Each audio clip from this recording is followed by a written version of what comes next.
pour faire ma vidéo du bilan du mois de février, donc un peu en retard, elle risque d'être publiée en plus parce que je tourne un peu tard.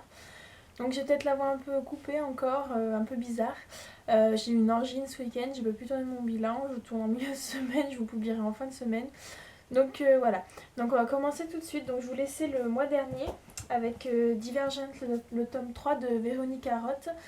Aux éditions, donc celui-ci est aux éditions Françoisir, donc j'avais pas fini de le lire, donc ça y est j'ai fini donc la trilogie de Divergente, même s'il y a un quatrième tome qui vient de sortir. Donc comme je l'ai marqué, je vais pas vous spoiler, ceux qui veulent vraiment être spoilés iront lire ma chronique, mais voilà, c'était vraiment un coup de cœur. Ce troisième tome est différent un peu des autres, voilà. Franchement ça m'a bien plu.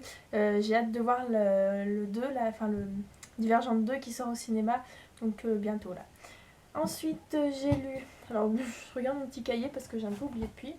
Donc Nous sommes Charlie qui est aussi un achat du mois. Donc bon, par rapport à l'attentat qu'il y a eu le 16 janvier. Donc voilà, quand j'ai su que le livre allait sortir, je l'avais précommandé sur la Fnac parce que ma mère m'avait dit il faudrait pas que ça fasse comme le journal Je suis Charlie, enfin Charlie Hebdo, qui est parti très vite. Donc du coup j'ai commandé et puis donc je l'ai reçu et puis je l'ai lu tout de suite. Voilà, c'est très très court. C'est 60 écrivains qui ont écrit par rapport à l'événement. Du coup c'est vrai que c'est un peu pesant à lire, ça parle que de l'événement. Mais voilà, je trouvais que c'était un geste pour ce qui s'est passé. On a besoin, enfin voilà, même si voilà, on a besoin de savoir réellement ce qui s'est passé et de lire un peu, bah voilà, puis même pour plus tard, ça peut, bah, je me rappellerai quoi. Dans ma bibliothèque, je verrai ce livre, je dirai bah oui, c'est ce qui s'est passé le 7 janvier. Même si ça s'oublie pas, hein, c'est comme les attentats qu'il y a eu le 11 septembre. Allez. Je me mélange, hein, moi les dates, c'est pas mon truc, mais le 11 septembre aux États-Unis, on va y arriver. Donc voilà, c'est des dates auxquelles on se rappelle, même si le 7 janvier pour l'instant reste, mais que je peux vite transformer en 11 janvier, euh, comme j'ai fait le lapsus pour les États-Unis. Bref, donc voilà, c'était aussi pour faire un geste pour le journal. Ensuite, j'ai lu, donc, oh là là là, il y en a beaucoup, L'échappée belle d'Anna Gavalda, aux éditions Françoisir. Voilà, donc là, on entame la partie des livres que j'avais tirés au sort donc pour lire au mois de février. D'ailleurs, livre que... Bah, en fait, c'est un tirage au sort qui me sert bien parce que j'ai beaucoup lu, j'ai lu plus de livres que d'habitude pour des semaines de cours. Donc du coup, je suis assez contente de cette technique-là pour lire mes livres, pour baisser ma palle, donc je vais continuer. Donc petit livre sympa, très vite lu aussi, donc c'est vrai qu'aussi en même temps j'avais tiré au sort des livres très vite lus, donc c'était pas bien compliqué. Voilà, c'était sympa. Je suis toujours un peu réticente avec Anna Gavalda parce que j'avais pas du tout aimé le premier livre que j'avais lu d'elle, qui était Je voudrais que quelqu'un m'attende quelque part. J'avais pas du tout adhéré. Après, j'avais lu Ensemble c'est tout, j'avais adoré. Et là, bah, c'est un mitigé quoi. J'aime bien, mais à moitié. Donc voilà, après, c'était sympa à lire quand même. Ensuite, j'ai lu donc, Le premier jour de Marc Lévy que mon papa est en train de lire. Donc aux éditions Pocket, et cette fois-ci c'est un coup de cœur. Voilà, j'ai vraiment été... j'ai adoré ce bouquin, je l'ai lu assez vite, je l'ai lu un peu dans le train, un peu chez moi, un peu chez mon copain. Et un peu dans le... Non, dans le train de retour, j'avais déjà fini. Donc voilà, vous vous rendez compte quand même que j'ai quand même pas mal lu. Il est un peu esquinté, je l'avais commandé chez Bouquin d'Occasion. Il m'est arrivé avec la tranche un peu cassée. Là, je pense que mon papa, du coup, ne fait pas bien attention. Mais bon, on va rien dire. Donc voilà, c'est vraiment un coup de cœur. J'ai pas encore fait ma chronique dessus, mais j'ai adoré. Donc ensuite, dans le train, j'avais aussi Hôtel Princesse Azur de Martine Turenne aux éditions Françoisir Collection Piment. Donc voilà, là c'était rapide, c'est pas que je me suis ennuyée en lisant, mais quand on sort d'un Marc Lévy vraiment génial et qu'on arrive là-dessus, je peux vous dire que ça fait une grosse différence. Donc voilà, c'est un chick-lit assez sympa à lire. Il y a une suite normalement, mais le premier tome me convient tout à fait. Je n'achèterai pas la suite parce que la suite, ça risque d'être sûrement la même chose. C'est l'histoire d'une jeune femme, celle-là, qui travaille dans un grand palace, un grand hôtel en fait, et donc elle doit répondre aux exigences de tous ses clients qui sont là dans l'hôtel. Spécialement, voilà, on voit la semaine type, un peu bizarre parce qu'il y a des événements un peu bizarres. Puis voilà.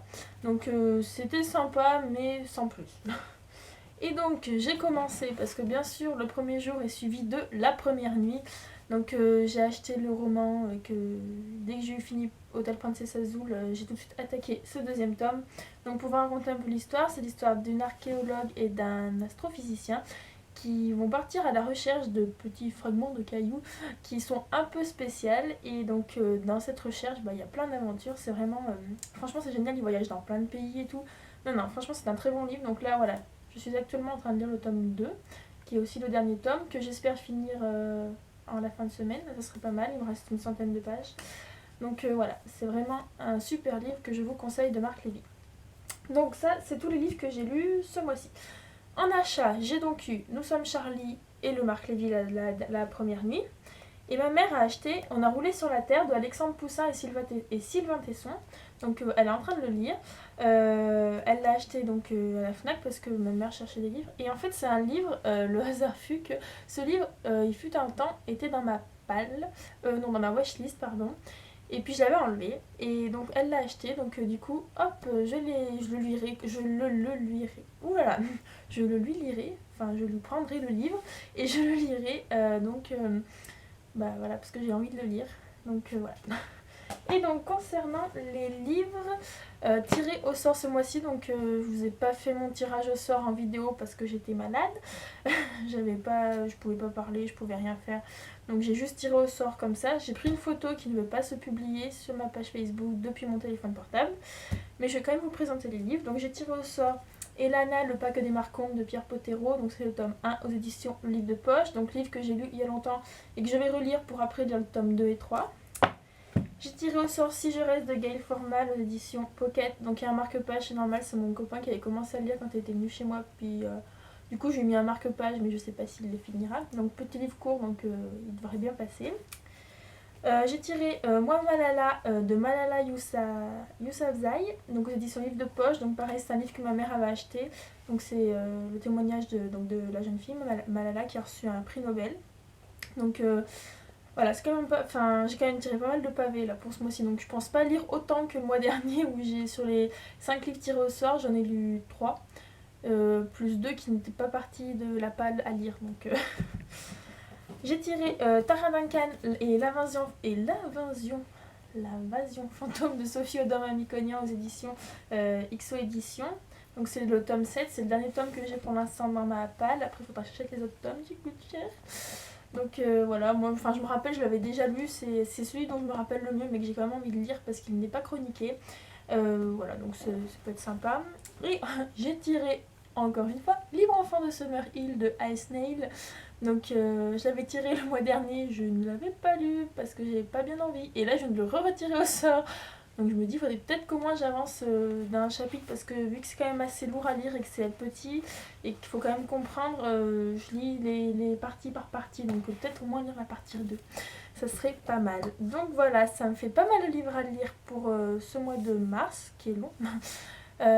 Sachant que je vais au salon du livre au mois de mars, donc il va y avoir des livres en plus, donc je perds un week-end pour lire. Bref, il y a plein de choses. D'ailleurs, ma vidéo, je suis désolée, je devais vous tourner ma vidéo pour le salon du livre avant cette vidéo-là du bilan. Je ne sais pas quand je vais tourner ma vidéo du salon parce que faudrait que je prépare mon batch pour vous le montrer, que je trouve les auteurs que je vais aller voir ou que je vais essayer d'aller voir pour faire dédicacer des livres, que je comprenne le système de comment marche le salon du livre parce que comme je n'y suis jamais allée, peut-être que vous connaissez, donc si vous connaissez, merci de me le dire. Voilà, quand on regarde les dédicaces qu'il y a des auteurs, par exemple il y a Sophie Audin-Mamikonian qui fait des autographes, j'ai perdu le nom, mais qui dédicace, voilà, mais que sur son livre actuel. Alors est-ce que je peux emmener un ancien livre ou est-ce que je suis obligée d'emmener le livre qu'elle a actuellement sorti? Pareil pour Marc Lévy, il y va pour elle et lui, le dernier livre qu'il a sorti, moi je l'ai pas. Est-ce qu'il faut absolument que je l'achète sur place pour le faire dédicacer ou si j'en emmène un autre, il me dédicacera quand même? Donc ça c'est la grosse question que je me pose. Et puis après il faut aussi que je regarde les autres auteurs qu'il y a et puis voilà. Je vous fais à tous des bisous, je vous retrouve normalement pour vous tourner ma vidéo qui parle du salon du livre et puis vous aurez aussi une vidéo du salon du livre en lui-même que je tournerai donc quand j'y serai et quand j'irai. Donc voilà, je vous fais à tous des bisous et je vous retrouve dans une prochaine vidéo. Ciao ciao ciao.